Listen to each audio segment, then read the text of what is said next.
જય Swaminarayan. Welcome to Nyalkaran kitchen. તો હવે આપણે ફરાળી લોટના લાડવા કરવાના છે. તો એમાં ફરાળી લોટ ઘરે પડે તો જે આપણું મંદિર ખરું કાલુપુર મંદિર, ત્યાં એ બહારની દુકાન છે તો ત્યાંથી લાયેલા. અને નરનારાયણ ફરાળી સેન્ટર ખરું ને, ત્યાંથી આવી રીતના કકરો લોટ લીધેલો હતો, રાજગરાનો કકરો લોટ. તો પછી એની અંદર ઘીનું મોઈન નાખ્યું. મારે સાસુ છે મમ્મી, એટલે એમને અને પછી ગરમ પાણીથી લોટ બાંધ્યો.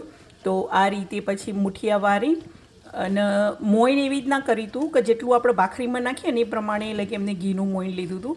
અને પછી પાણીથી ગરમ પાણીથી લોટ બાંધી દીધો અને આવી રીતના મુઠિયા વારીને અને પછી આવી રીતના તરી લીધા. સિંગ તેલની અંદર તર્યા છે. આપણે ફરાળી છે એટલા માટે આપણે અત્યારે શ્રાવણ મહિનો ચાલે છે, પ્લસ 11 હોય કે એમને મેં મહારાજના જમાડાય, તો એ પ્રમાણે આ રીતે ફરાળી લોટના લાડવા કરીએ છીએ. ફર્સ્ટ ટાઈમ કરીએ છીએ કે ફરાળી લોટ પડે તો એનું શું કરવું, શીરો બનાતો નહોતો. તો પછી આ રીતે એના મુઠિયા કરીને અને લાડવા કરીએ છીએ. અને ગોળના કરવાના છે તો એના માટે પછી મુઠિયા થઈ ગયા છે તો એની અંદર ફૂડ પ્રોસેસરની અંદર નાખી દઈશું હવે. અને પછી થોડું કાર્યો બદામ અને પિસ્તાનું બ્લેન્ડ કરી દીધું છે અને ઇલાયચી જોડે બ્લેન્ડ કરીને રેડી રાખી છે, બરાબર. તો આ રીતે ફરાળી લાડવા કરીએ છીએ. લેસી જેવું થાય પછી તમને જણાવીએ. જય સ્વામિનારાયણ. આ રીતે આપણે ચારી લીધું છે ચાયણીથી. મોટી ચાયણી હતી જે ઘઉં ચારવાની ખરી, એનાથી ચારી દીધું. અને એની અંદર પછી મમ્મીએ ગોળ નાખ્યો. અને હવે આપણે ઇલાયચીનો પાવડર નાખવાના છીએ. તો પછી નાખી દઉં. 1 મિનિટ, મારા બહેની ખોલ્યું. તો આ રીતે ઇલાયચીનો એ પાવડર અંદર નાખી દીધો, બદામ પિસ્તાનો એ પાવડર નાખી દીધો.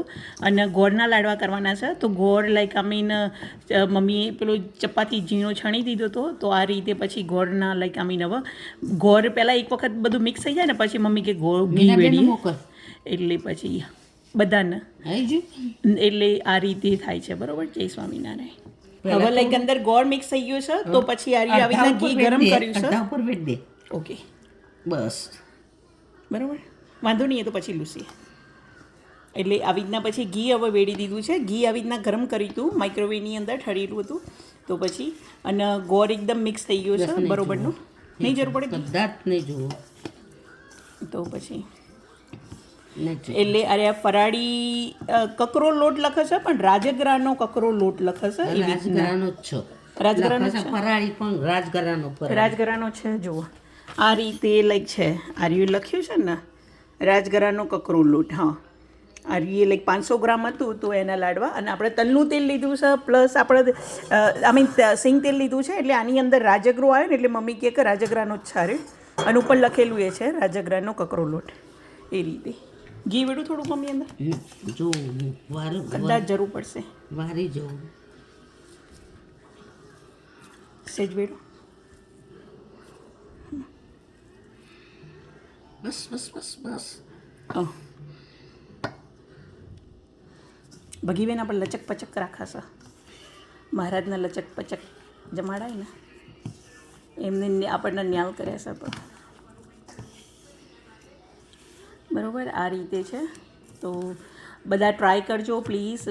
ફરાળી યા તો અત્યારે શ્રાવણ મહિનો ચાલે છે, જેને ચતુર્માસ ચાલતો હોય બીજો ટાઈમ શું જમવું, તો આવી રીતના ભગવાનના ધરાઈને પછી તમારે વરાશે ઘી નાખવું હોય છે થોડું?